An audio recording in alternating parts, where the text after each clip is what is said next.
Hello students, आज की इस वीडियो में पढ़ेंगे त्रिकोणमिति के कुछ अनुप्रयोग। यह हमारी यूपी बोर्ड का पार्ट 9 है गणित का, जिसका नाम है त्रिकोणमिति के कुछ अनुप्रयोग। मैंने अभी तक काफ़ी सीबीएसई की बोर्ड वीडियो बनाई थी, तो कुछ बच्चों के कमेंट आ रहे थे कि सर यूपी बोर्ड की बनाओ, यूपी बोर्ड की बनाओ, यूपी बोर्ड की बनाओ। तो मैंने सोचा है कि यूपी बोर्ड की भी वीडियो लेके आता हूँ आप लोगों के साथ। इसमें मैं लेके आया हूँ त्रिकोणमिति के कुछ अनुप्रयोग। आपने पार्ट 9 में पढ़ा था, त्रिकोणमिति के बारे में पढ़ा था, त्रिकोणमिति के अनुपात के बारे में भी पढ़ा था। जैसे साइन थीटा होता है, कॉस थीटा होता है, टेन थीटा होता है, कॉट थीटा होता है, कोसेक थीटा होता है, सेक थीटा होता है। इन अनुपात को याद करने के लिए तुमने एक रूल पढ़ा था, एक ट्रिक पढ़ी थी, लाल बट्टे कक्का। लाल बोले तो लंब, एल बोले तो लंब, और के बोले तो कर्ण, और ए बोले तो आधार। ठीक, किसी भी समकोण त्रिभुज के अंदर तीन होती हैं, तीन भुजाएं होती हैं। एक भुजा को कहते हैं कर्ण, एक भुजा को कहते हैं लंब, और जिस भुजा के ऊपर लंब खड़ी होती है उस भुजा को कहते हैं आधार। ठीक, समकोण त्रिभुज के अंदर 90 डिग्री का कोण बनता है, और एक पाइथागोरस प्रमेय होता है, वो आपने पढ़ा था पार्ट 9 में। वो सारी बातें पार्ट 9 में थी, बट आपको जब ये वीडियो देखने से पहले आपको पार्ट 9 आना चाहिए, त्रिकोणमिति। त्रिकोणमिति के बारे में जब तक नहीं होगा तब तक तुमको त्रिकोणमिति के अनुपात नहीं पता होगा, और जब तक तुमको त्रिकोणमिति के अनुपात नहीं पता होगा तब तक तुम इस एक्सरसाइज को आसानी से कर नहीं पाओगे। इस पार्ट को, इस जितने भी प्रश्न वाली 9.1 जो भी है करोगे, तुम आसानी से नहीं कर पाओगे। तुमको त्रिकोणमिति अनुपात पता होना चाहिए। जैसे साइन का अनुपात होता है लंब बटे कर्ण, लंब बटे कर्ण। कॉस का होता है आधार बटे कर्ण। टेन का होता है, टेन थीटा का होता है, थीटा एक कोण है हमारा, टेन थीटा का होता है लंब बटे आधार। कॉट का उल्टा होता है, सेक का उल्टा होता है, कॉस का उल्टा होता है, सेक कॉस का उल्टा होता है, कॉसिक साइन का उल्टा होता है, कॉट टेन का उल्टा होता है। ठीक, हम पढ़ेंगे त्रिकोणमिति की। बात आती है मुद्दे की, त्रिकोणमिति के कुछ अनुप्रयोग। अनुप्रयोग मतलब हम लोग डेली लाइफ में, जिंदगी में जी रहे होते हैं, त्रिकोणमिति का कहाँ कहाँ यूज़ किए जाते हैं। पहली बात है, त्रिकोणमिति का यूज़ हम करते हैं जब किसी भी वस्तु की हमको ऊंचाई निकालनी हो। जैसे मान लो एक कौवा बैठा है पेड़ के ऊपर, उस कौवे की मुझे ऊंचाई का ज्ञात करना है। ज्ञात करने के लिए मैं देख रहा हूँ उस कौवे को देखते देखते मुझे यार, मैं ये सोचता हूँ यार इस कौवे की ऊंचाई क्या होगी, साला बैठा ऊपर है, पेड़ के ऊपर बैठा है, इसकी ऊंचाई कैसे मैं ज्ञात करूँ। अब मैं उस समय स्केल पे स्केल लेने जाऊँगा नहीं ना, मैं स्केल लेके तो नहीं है कि ऊंचाई नापने लग जाऊँगा, साला इतना टाइम तो मेरे पास है नहीं। तो उसी सब चीज़ों को कम करने के लिए तो त्रिकोणमिति के अनुप्रयोग आए हैं। यहाँ तक कि त्रिकोणमिति के अनुप्रयोग यूज करके आप किसी भी, अगर प्लेनेट ऊपर है, आपके प्लेनेट की ऊंचाई निकाल सकते हो। किसी भी प्लेनेट, एक प्लेनेट से दूसरे प्लेनेट की भी ऊंचाई को तुम ज्ञात कर सकते हो, अपने और प्लेनेट के बीच की दूरी निकाल सकते हो। क्योंकि त्रिकोणमिति का अनुप्रयोग आने की वजह से हम बहुत सी चीजें हैं जो जितनी भी ज्यादा ऊंचाई हो तब भी नहीं ज्ञात कर सकते हैं, बट इसके आने से ये हमें फायदा हुआ। हम मान लो मैं देख रहा हूँ किसी पतंग को, देख रहा है पतंग उड़ रही है, यार पतंग की ऊंचाई क्या होगी, साला पतंग की ऊंचाई भी मुझे ज्ञात करनी है, तब मैं त्रिकोणमिति के अनुप्रयोग का यूज करूंगा। क्योंकि और याद रखो, जब मैं पतंग को देख रहा था, कौवे को देख रहा था, पतंग को देख रहा हूं, तो मेरे आंख और पतंग के बीच में एक दृष्टि रेखा जाएगी, एक दृष्टि रेखा, और एक होगी क्षैतिज रेखा। क्षैतिज रेखा जिसको इंग्लिश में कहते हैं हॉरिजॉन्टल लाइन। ठीक, उनके बीच में कुछ ना कुछ कोण बनता है, उस कोण को कहते हैं उन्नयन कोण, उस कोण को कहते हैं उन्नयन कोण कहते हैं। उसके अलावा एक अवनमन भी कोण होता है। ठीक, पहले हम आसानी से बारी बारी तरीके से बात करेंगे। मैंने तुमको बता दिया त्रिकोणमिति का अनुप्रयोग कहाँ कहाँ किया जाता है। त्रिकोणमिति का अनुप्रयोग किया जाता है, पहला, अगर किसी भी वस्तु की ऊंचाई ज्ञात करने के लिए, अगर किसी भी वस्तु की अगर ऊंचाई ज्ञात करनी है तो हम क्या यूज करेंगे, त्रिकोणमिति का अनुप्रयोग यूज करेंगे, प्रयोग करेंगे। ठीक, चाहे वो वस्तु कितनी भी ऊंची हो। इसके साथ में जब हम करते हैं ये सब चीजें तो यहां पर कोण बनते हैं। जब हम ऊंचाई ज्ञात करते हैं तो दो प्रकार के कोण बनते हैं। ऊंचाई हम किस तरह से ज्ञात कर सकते हैं? मान लो किसी वस्तु को मुझे नीचे से ऊपर की ओर देखना है। मैं चाहता हूं पतंग उड़ रही है, यार मेरे को पतंग दिख रही है, पतंग को उड़ते हुए मुझे ज्ञात करना है। तो उस समय अगर मुझे उस पतंग की ऊंचाई को ज्ञात करना है तो एक कोण बनेगा, उसका नाम होगा उन्नयन कोण। उन्नयन कोण तब बनता है जब हम किसी वस्तु को नीचे से ऊपर की ओर देखते हैं, तो उन्नयन कोण ज्ञात होता है। ठीक, अगर मान लो मैं छत पे हूँ, साला छत पे हूँ, तो मैं गेंद को देख रहा हूँ, तो मैं गेंद की ऊंचाई मतलब गेंद और मेरे बीच की तब भी ऊंचाई रहेगी, और जब मैं नीचे से ऊपर की ओर देख रहा हूं तब भी ऊंचाई रहेगी। डिफरेंस ये होगा कि जब मैं नीचे से ऊपर की ओर देख रहा हूं तो उन्नयन कोण बनेगा, जब ऊपर से नीचे की ओर देखूंगा तो अवनमन कोण बनेगा। ठीक, यानी हम कह सकते हैं जब किसी भी वस्तु की ऊंचाई को ज्ञात करते हैं तो दो प्रकार के कोण बनते हैं, एक उन्नयन कोण बनता है, दूसरा क्या बनता है? अवनमन कोण बनता है। उन्नयन कोण कौन कौन से हैं? पहला है उन्नयन कोण, उन्नयन कोण। दूसरा है अवनमन कोण।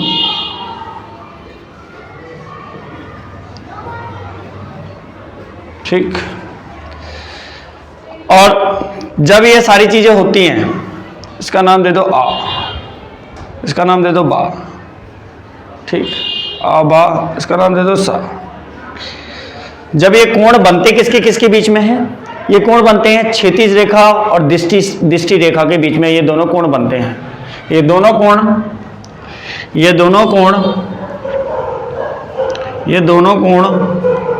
हमेशा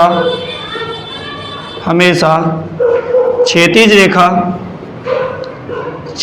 और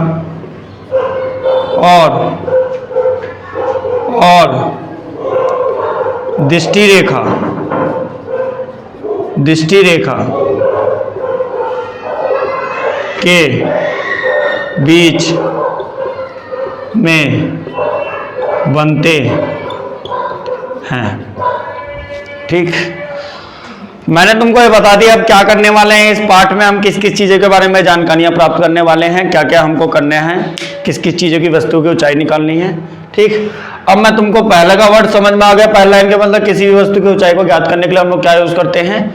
त्रिकोणमिति के अनुपात यूज करते हैं। यहाँ लिख देता हूं मैं, त्रिकोणमिति के अनुपात यूज करेंगे। त्रिकोणमिति के अनुपात का प्रयोग करेंगे।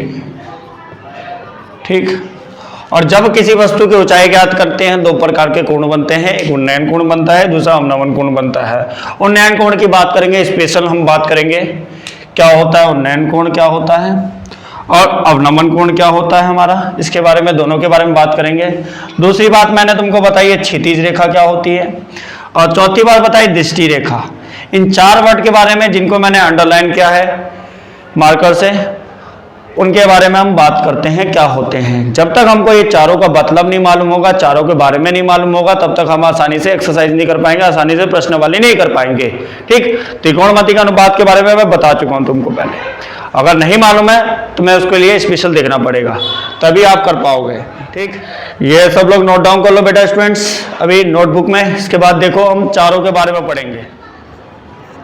दृष्टि रेखा की बात करते हैं क्या होती है। हम बात करने वाले हैं दृष्टि रेखा स्टूडेंट्स। दृष्टि रेखा कब बनती है, किस प्रकार बनती है, कैसे हमको दिखती हैं। फर्स्टली हम इसका एक पिक्चर बनाएंगे, एक डायग्राम बनाएंगे, डायग्राम के थ्रू हम इसको समझेंगे। जैसे मान लो ये मैं पतंग उड़ा रहा हूं, ये मैं पतंग उड़ाया हूं, ये मेरी पतंग मान लो, चाहे कोई स्टाइल मान लो, कहा वो सारे पतंग नहीं दिख रही है, पर मैं पतंग मान लो, पतंग है। ठीक है, ये पतंग है और ये मैं खड़ा हूं, मैं इस पतंग को देखना चाहता हूं। मेरा मन कर रहा है कि इस पतंग को साला को देखूं। देखने का मेरा बहुत मन कर रहा है। साला पतंग को देखते नहीं है, जब छोटे बचपन में हम होते हैं, पतंग को देखते देखते साला कुछ भी आसपास का पता ही नहीं चलता क्या दुनिया में हो रहा है। हमको उस समय उस पतंग का ही पूरा फोकस होता है। उसी तरह मैं इस पतंग को देख रहा हूं। जब मैं पतंग को देख रहा हूं, मेरी आंखों या मेरी नैनों से एक रेखा निकलेगी इसको देखने के लिए। इस रेखा को ही मैं बोलता हूं दृष्टि रेखा।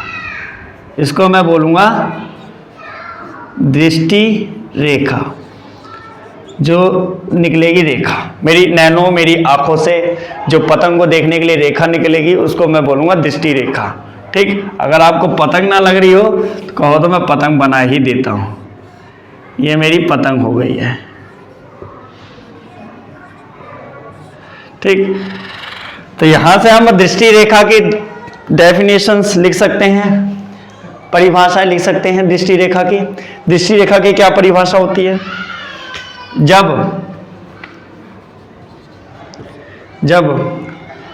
कोई भी अपने आप बनानी है, कोई दूसरे से देखनी नहीं है, साला याद करने की जरूरत नहीं है। कोई भी परिभाषा को जो तुमको दिख रहा है वही बोल सकते हो तुम परिभाषा को। क्या दिख रही है परिभाषा? जब कोई भी वस्तु को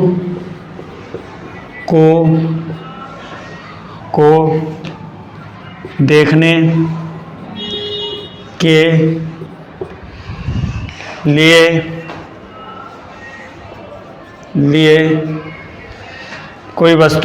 कोई भी वस्तु को देखने के लिए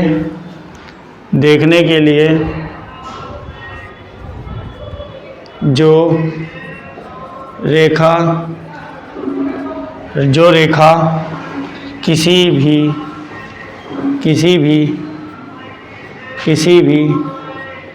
व्यक्ति की आँखों से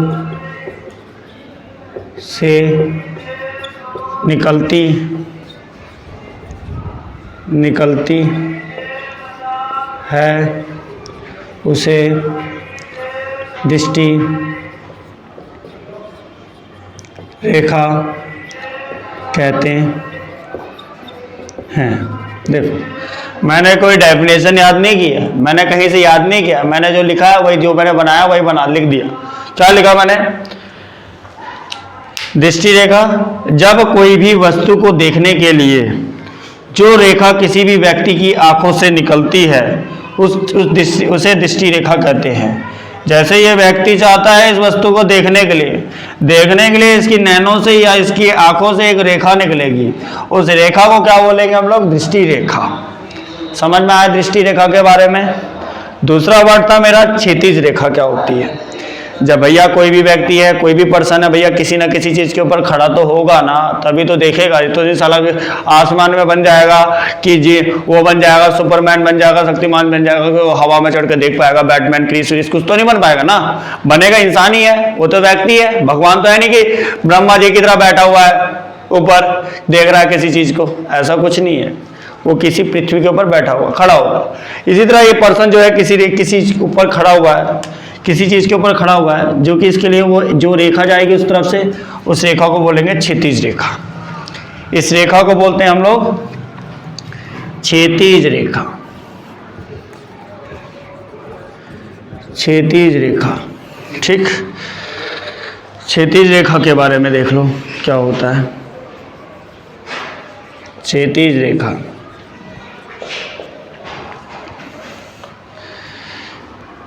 जब कोई भी व्यक्ति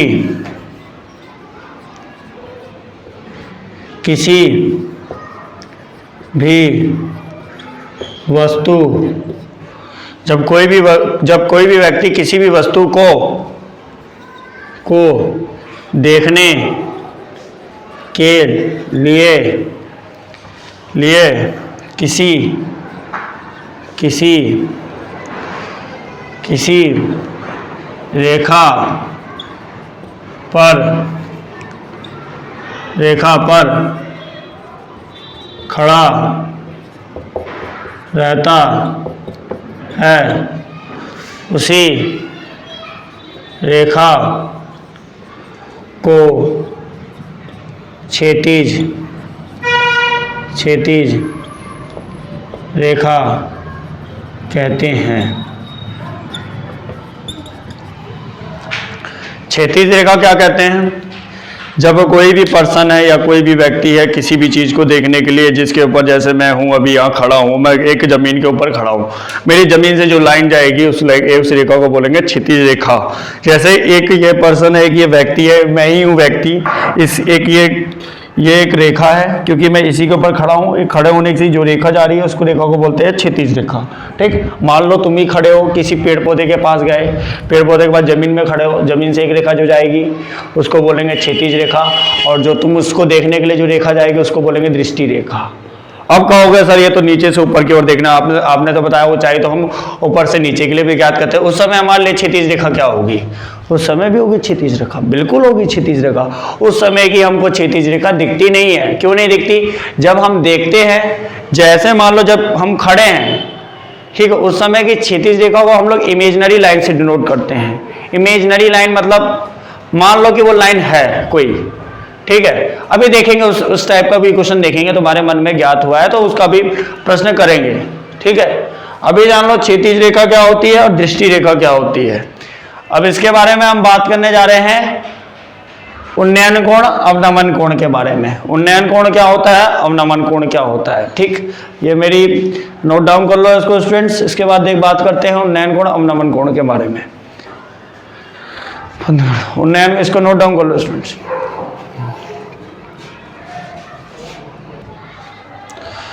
अब उन्नयन कोण की बात करते हैं। उन्नयन कोण क्या होता है? उन्नयन कोण क्या होता है? जैसे मान लो कोई पर्सन है, ये पर्सन है जिस चीज़ के ऊपर खड़ा है, इसका क्या होगा? वो क्षितिज रेखा होगी, इसको बोलेंगे क्षितिज रेखा।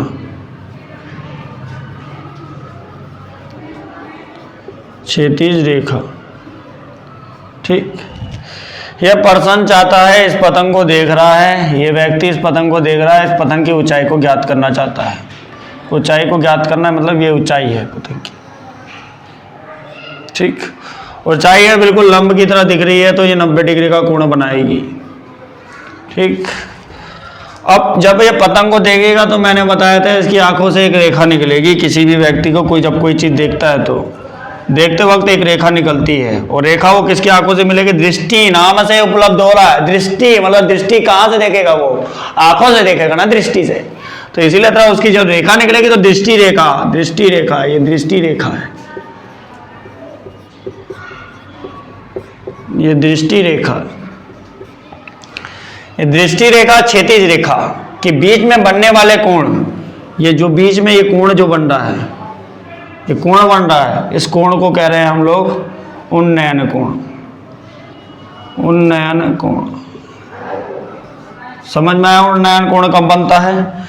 जब कोई व्यक्ति जब किसी भी चीज को नीचे से ऊपर की ओर देखता है तो दृष्टि रेखा और क्षैतिज रेखा के बीच में बनने वाले कोण को क्या कहते हैं? उन्नयन कोण कहते हैं। वह कोण, वह कोण, वह कोण जो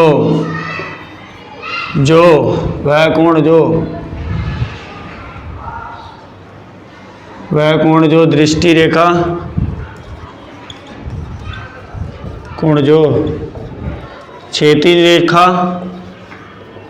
और दृष्टि रेखा के बीच में बनता है, उस कोण को उन्नयन कोण कहते हैं। कोण कहते हैं।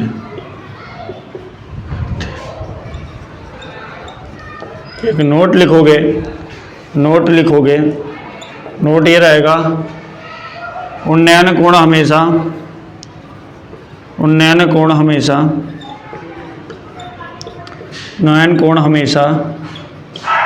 तब बनता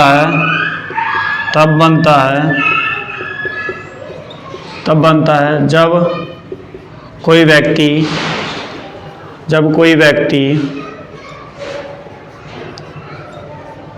व्यक्ति किसी वस्तु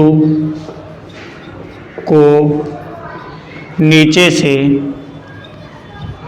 से ऊपर की ओर देखता है, ऊपर की ओर देखता है।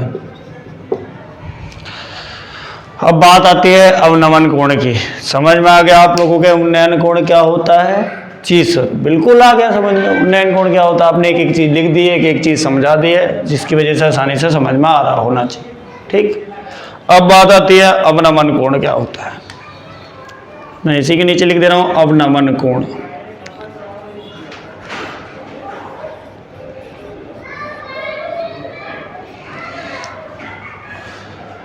अवनमन कोण क्या होता है? मान लो भैया कोई बंदा चला गया, साला ये नीचे नहीं रहना चाहता, ये जा रहा, वो छत पे चला गया। ये छत है इसका, इसकी बिल्डिंग है, इसका मकान है। मकान के छत पे चला गया ये लड़का। मैं उन्नयन कोण यहाँ लिख देता हूँ, थोड़ा स्पेस कम है। उन्नयन कोण बन रहा है। ये बिल्डिंग की छत के चला गया, इसकी पतंग कट के नीचे आ गई। पतंग तो कटेगी ना, कटेगी। छत पर उड़ा रहा था पतंग कट के इसके नीचे आ गई, छत के नीचे आ गई, यहाँ पर आ गई। ये पतंग कट के साला नीचे आ गई है, इसकी कट गई है मंजे से। ये मंजे से कटने के बाद नीचे आ गई है। अब ये पतंग को देख रहा है, अपनी पतंग मेरी कहाँ है, पतंग इसको दिख जाती है। दिखने के बाद जब ये पतंग को देखेगा, ऊपर से नीचे की ओर देखेगा, तो यहाँ पर भी तो दृष्टि रेखा होगी कि नहीं होगी? बिल्कुल होगी। देखने के लिए ये जो रेखा ज्ञात निकलेगी, उसी रेखा को क्या बोलेंगे? दृष्टि रेखा। ये इस समय दृष्टि रेखा हमारी, दृष्टि रेखा। ठीक, ये भैया बिल्डिंग जिसके ऊपर खड़ी होगी वो क्षैतिज रेखा होगी। जैसे कि वो बिल्डिंग खड़ी है, यहाँ पर पतंग है, ये एक क्षैतिज रेखा है। तो जो थी हमारी क्षैतिज रेखा है। ठीक, अब कहोगे सर कोण कहाँ बन रहा है इसके? अब आपने बताया हमेशा जैसे कोण जितने भी दोनों में बनेंगे, उन्नयन कोण अवनमन कोण में क्षैतिज रेखा और दृष्टि रेखा के बीच में बनेंगे। यहाँ पर तो हमको क्षैतिज रेखा दिख ही नहीं रही है इस पर्सन के लिए। जैसे यहाँ पर हमको क्षैतिज रेखा ये थी और दृष्टि रेखा ये थी। अब भैया ये बंदा ऊपर खड़ा है, इसके लिए क्या होगी हमारे लिए क्षैतिज रेखा? क्षैतिज रेखा इसके लिए देखो कैसी बनाई जाएगी। क्षैतिज रेखा तब बनती जब ये किसके ऊपर खड़ा होता है? क्षैतिज रेखा। अब इसके लिए जो हम करेंगे इमेजिनरी लाइन से डिनोट करेंगे। मान लो कीवर्ड का यूज करेंगे इस कंडीशन में। मान लो हमें देख नहीं सकते इस कंडीशन में क्षैतिज रेखा, देख नहीं सकते, तो हम लोग एक डॉट लाइन से या डॉट रेखा से रिप्रेजेंट करेंगे, क्योंकि इसकी क्षैतिज रेखा हमको दिखेगी नहीं, ज्ञात नहीं होगी। क्षैतिज रेखा ज्ञात नहीं होगी तो हम लोग डॉट से रिप्रेजेंट करेंगे। डॉट से रिप्रेजेंट करेंगे तो इसको जो यहाँ पर कोण बनेगा, जो ये कोण बनेगा, इस कोण को कहेंगे अवनमन कोण। अवनमन कोण।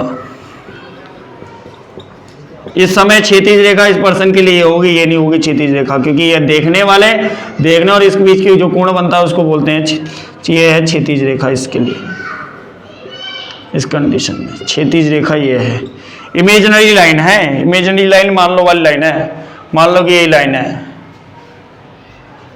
ठीक, अब ध्यान से देखो, जेड लाइक स्ट्रक्चर बन रही है। समांतर कोण को बन रहा है। समांतर कोण कैसे बन रहा है? जेड दोनों रेखा, जब दो रेखा काटती नहीं है तो एक समांतर कोण बनता नहीं बनता? समांतर कोण बनता है, जिसकी वजह से ये कोण दोनों बराबर होते हैं। इसी तरह ये कोण और ये कोण क्या होंगे? दोनों बराबर होंगे। क्यों बराबर होंगे? क्योंकि क्या बन रहा है इस कंडीशन में? समांतर कोण बनता है। जब समांतर कोण बनता है तो दोनों कोण बराबर होती है, जेड लाइक स्ट्रक्चर बनती है। दो रेखा नहीं काटती, जैसे रेल की पटरी नहीं काटती आपस में। ठीक है, उस कंडीशन में यहाँ पर क्योंकि दोनों रेखा, ये कोण दोनों बराबर होंगे, समांतर कोण है। ठीक, अब नमन कोण देख लो। वह कोण जो क्षैतिज रेखा और दृष्टि रेखा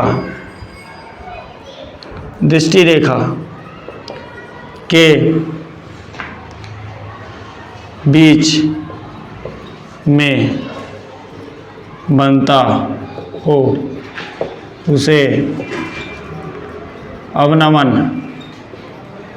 कोण कहते हैं।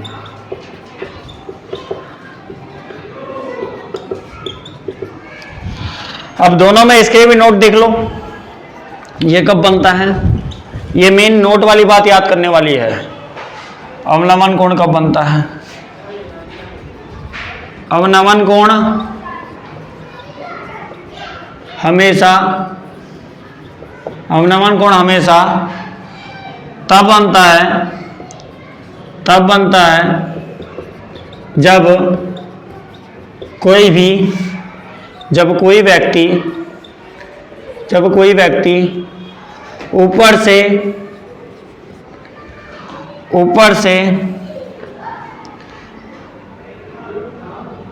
से किसी भी वस्तु को नीचे की ओर देखे, नीचे की ओर देखे, तो उस समय जो कोण बनेगा वो अवनमन कोण होगा। ठीक। और नयन कोण के बारे में मैंने बात कर दी, अवनमन कोण के बारे में मैंने बात करी क्या होते हैं। ये प्रश्न वाली 9.1 करने के लिए ज़्यादा इस वीडियो को देखोगे, सारी चीज़ों को समझोगे, तभी तुम आसानी से कर पाओगे। तुम्हें 4 वर्ड का मतलब पता होना चाहिए, 4 अक्षर का शब्द मतलब पता होना चाहिए। 4 शब्दों का मतलब दृष्टि रेखा, अवनमन कोण, उन्नयन कोण, क्षैतिज रेखा के इसी के डिपेंड पे एक्सरसाइज है, इसी के डिपेंड में प्रश्न वाली 9.1 है। अब हम करने जाएंगे अगली वीडियो में प्रश्न वाली 9.1 के बारे में पढ़ेंगे। आप लोग नोट डाउन कर लो जितनी भी चीज़ें मैंने बताई, उन्नयन कोण के बारे में, अवनमन कोण के बारे में। ठीक, कर दो, नोट डाउन कर लो स्टूडेंट्स। मिल गई बोतल। स्टूडेंट्स, मैंने आपको बताया था उन्नयन कोण के बारे में, अवनमन कोण के बारे में। क्या मेरे हाथ में आप एक बोतल देख रहे हो? यह थम्सअप की बोतल है, आज मैंने पी है थम्सअप की बोतल को। तो मैं जब इस बोतल को, ये बोतल मेरे से यहाँ पर है, ऊंचाई पर है, थोड़ी पास में, तो मैंने जब इस बोतल को देखा तो साला मुझे गला जो है ना, मेरा गटई जो है ज़्यादा उठाना पड़ रहा था। जब मैं इसको थोड़ा दूरी पे लेके जाया गया तो मुझको थोड़ा गला जो है, जो मेरा गटई है, मेरी जो गर्दन है, गर्दन को मुझे कम उठाना पड़ रहा है। और जब गर्दन को कम उठाना पड़ रहा है तो दृष्टि रेखा और क्षैतिज रेखा की दूरी भी जो हो रही है, कम हो रही है। दृष्टि रेखा और क्षैतिज रेखा की दूरी जो है कम हो रही है, जिसकी वजह से कोण जो है कम का बन रहा है।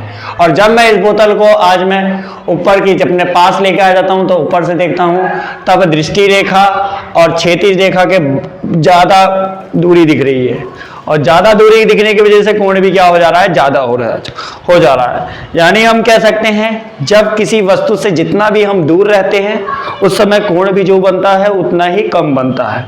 जब किसी वस्तु के जितना हम पास रहते हैं कोण भी क्या हो जाता है, बहुत बड़ा हो जाता है, कोण भी बढ़ जाता है। यानी हम कह सकते हैं अगर मैं किसी वस्तु को देख रहा हूँ, बोतल को देख रहा हूँ, दूर से देख रहा हूँ तो कोण कम बनेगा, जब पास जाऊँगा तो कोण बढ़ जाएगा। ये मैंने तुमको उन्नयन अवनमन कोण के बारे में ये चीज़ें मैंने बताई है, क्योंकि प्रश्न करने में बहुत ज़्यादा प्रभावशाली होगी। प्रश्न करने में हमें इन सभी चीज़ों को ज्ञात होना चाहिए। ज्ञात होने के बाद हमें आसानी से कर पाएंगे। अब इन सभी चीज़ों के बारे में एक उदाहरण देना चाहता हूँ।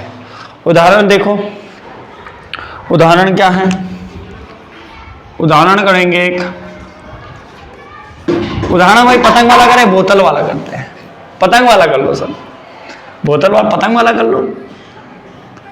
पतंग भी, ये पतंग है, ये पतंग का धागी है, धागा। ये पतंग की ऊंचाई है,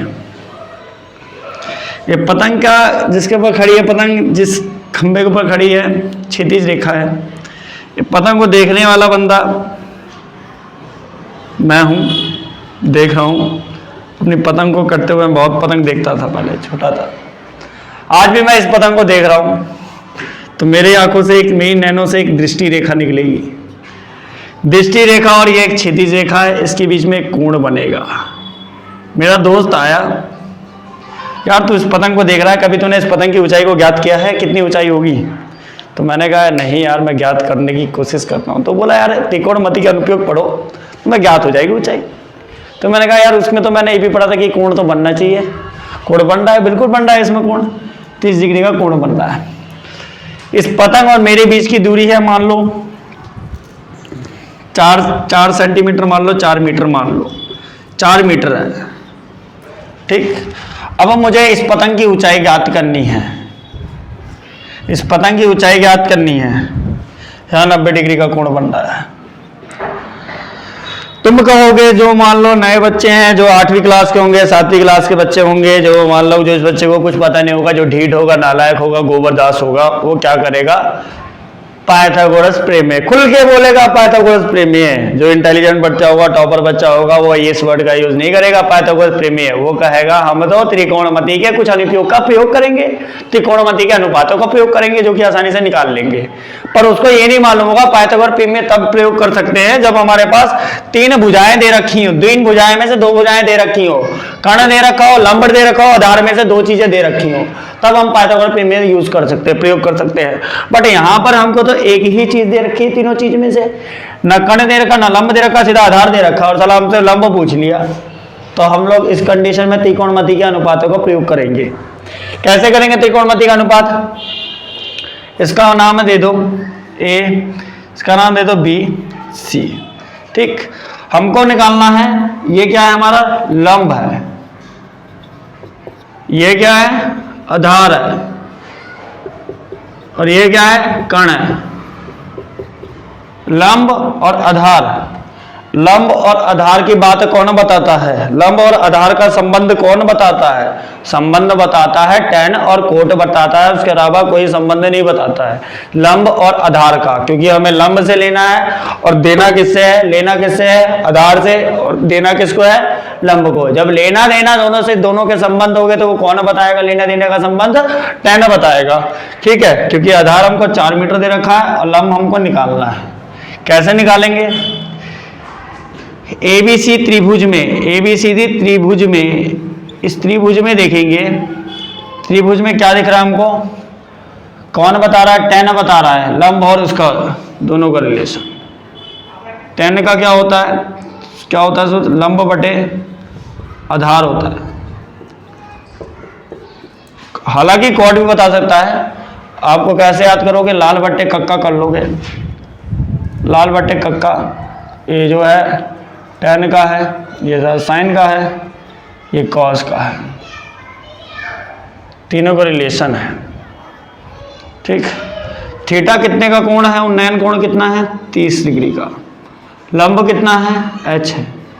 आधार कितना है, 4। 30 का मान क्या होता है, 1/√3, h बटे 4 आ गया। क्रॉस मल्टीप्लाई करो, 4√3h। ये तुमको कोण का याद करना पड़ेगा, 30 का कोण कहाँ से आया, tan तो उसका 1/√3 याद करना पड़ेगा आपको, इसके लिए टेबल याद करनी पड़ेगी। आपका प्रूफ भी देख सकते हो उसके बाद, 4/√3 आ जाएगा, h का मान आ जाएगा। √3 का ऊपर नीचे मल्टीप्लाई करेंगे, √3 का करोगे 3 आएगा, h का मान आ गया। यानी पतंग की ऊंचाई कितनी आ गई, पतंग की ऊंचाई कितनी ज्ञात की, पतंग की ऊंचाई कितनी होगी, 4√3/3 मीटर आंसर होगा। नोट डाउन कर लो स्टूडेंट्स, एक उदाहरण भी मैंने आप लोगों को दे दिया। इसके बाद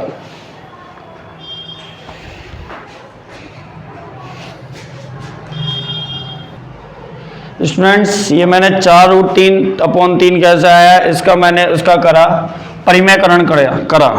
परिमेयकरण कैसे करते हैं, जब भी रूट में दे रखा हो, नीचे रूट दे रखा हो तो उसका रूट का ऊपर नीचे मल्टीप्लाई कर देते हैं।